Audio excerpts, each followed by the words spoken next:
അങ്ങനെ 2-3 ആഴ്ചേന്റെ ഗ്യാപ്പിന് ശേഷം നമ്മൾ വീണ്ടും പടക്കളത്തിലേക്ക് ഇറങ്ങാണ് ഗൈസ്. കല്യാണത്തിന് ശേഷമാണ് കേട്ടോ ഞാൻ ഇത്രയും വെയിറ്റ് കൂടിയത്. ഇപ്പൊ ഞാനുള്ള വെയിറ്റ് എന്ന് പറയുന്നത് 87 കിലോ ആണ്. അജാന ബാഹു. ഇവിടേക്ക് പുറത്തേക്ക് ഇറങ്ങിയാൽ ആരെങ്കിലും ഒക്കെ ചോദിക്കും, നീ എന്താ ഇങ്ങനെ തടിച്ചേ, നീ എന്താ ഇത്രയും തടിച്ചേ, ഇത് ഫുഡ് കഴിച്ചിട്ടുള്ള തടിയൊന്നും അല്ലല്ലോ, എന്തോ മാരകരോഗം സ്ഥിരീകരിച്ച ഒരാളെ പോലെയാണ് ചില ആൾക്കാരൊക്കെ എന്നെ നോക്കിക്കൊണ്ടിരുന്നത്. സത്യം പറഞ്ഞാൽ എന്റെ എല്ലാ ബ്ലഡ് ടെസ്റ്റും നോർമലാണ് ഗൈസ്. എപ്പോ എനിക്ക് ബ്ലഡ് ടെസ്റ്റ് എടുത്താലും എല്ലാം നോർമലായിരിക്കും. പക്ഷെ ഇതൊന്നും പറഞ്ഞ ആൾക്കാർക്ക് മനസ്സിലാവണമെന്നില്ല. ഒരു കാര്യം എന്താണെന്ന് വെച്ചാൽ ആദ്യമൊക്കെ എനിക്ക് ഈ ബോഡി ഷേമിങ് തടിച്ചെല്ലാം പറയുമ്പോൾ ഭയങ്കര പ്രശ്നം തോന്നിയിരുന്നേ.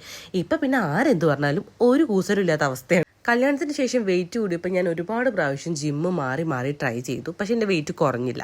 അതിൻ്റെ മെയിൻ റീസൺ ഞാൻ ഡയറ്റ് എടുക്കില്ല, പിന്നെ ഞാൻ വർക്കൗട്ട് നന്നായിട്ട് ചെയ്യത്തുമില്ല. ആൻഡ് ഫൈനലി ഞാനൊരു തീരുമാനം എടുത്തു, ഞാൻ PT എടുക്കാം, അതായത് പേഴ്സണൽ ട്രെയിനിങ് എടുക്കാൻ തീരുമാനിച്ചു. ഓൾമോസ്റ്റ് ഞാൻ 2 മന്ത് പോയിട്ടുണ്ടായിരുന്നു. എന്നിട്ടും എൻ്റെ വെയിറ്റ് തീരെ കുറഞ്ഞില്ല. ഡയറ്റ് തീരെ കൺട്രോൾ ചെയ്യാൻ പറ്റാത്തതുകൊണ്ട് എനിക്ക് വെയിറ്റ് തീരെ കുറഞ്ഞില്ല ഗൈസ്. നമ്മൾ എത്ര വർക്കൗട്ട് ചെയ്തിട്ടും കാര്യമില്ല. ഏറ്റവും കൂടുതൽ നമ്മൾ ഡയറ്റിൽ ശ്രദ്ധിച്ചാൽ മാത്രമേ വെയിറ്റ് ലോസ് നടക്കുള്ളൂ.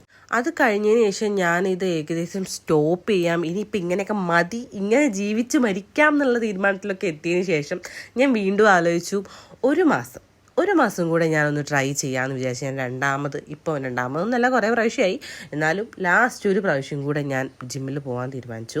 ഇതിൻ്റെ ലാസ്റ്റ് ട്രൈ ആണ്. ഇതിൽ ഞാൻ മെലിഞ്ഞില്ലെങ്കിൽ പിന്നെ ഞാൻ മെലിയൂല. ഇത് ലാസ്റ്റ് ട്രൈ എന്ന് പറയുമ്പോൾ ഒരുപാട് ലാസ്റ്റ് ട്രൈസ് കുറെ കഴിക്കുന്നതാണ്. എന്തായാലും നമുക്ക് നോക്കാം. ഞാൻ വെയിറ്റ് കൂടിയത് കൂടുതലായിട്ടും ഫാസ്റ്റ് ഫുഡ് കഴിച്ചിട്ടാണ് കേട്ടോ. അതുകൊണ്ട് തന്നെ ലൈഫ് സ്റ്റൈൽ കൊണ്ട് വന്ന പെട്ടെന്നുള്ള ചേഞ്ച് ആയതുകൊണ്ട് തന്നെ ഞാൻ പെട്ടെന്ന് തടി കുറയുന്നതാണ് എൻ്റെ ട്രെയിനേഴ്സ് പറയുന്നത്. മേ ബി ആയിരിക്കാം, പക്ഷെ അതൊന്ന് ട്രൈ ചെയ്ത് നോക്കണമെങ്കിൽ ഞാൻ കറക്റ്റ് ഡയറ്റ് എടുത്താലല്ലേ മനസ്സിലാവുള്ളൂ. അതും ഞാൻ ചെയ്യാറില്ല.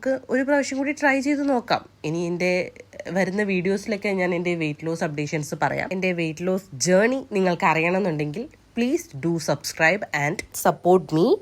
അപ്പോൾ ഇന്നത്തെ വീഡിയോ ഇത്രയൊക്കെ ഉള്ളൂ ഗൈസ്. അപ്പോൾ അടുത്ത വീഡിയോ ആയിട്ട് കാണുന്നവരെ ടാറ്റാ.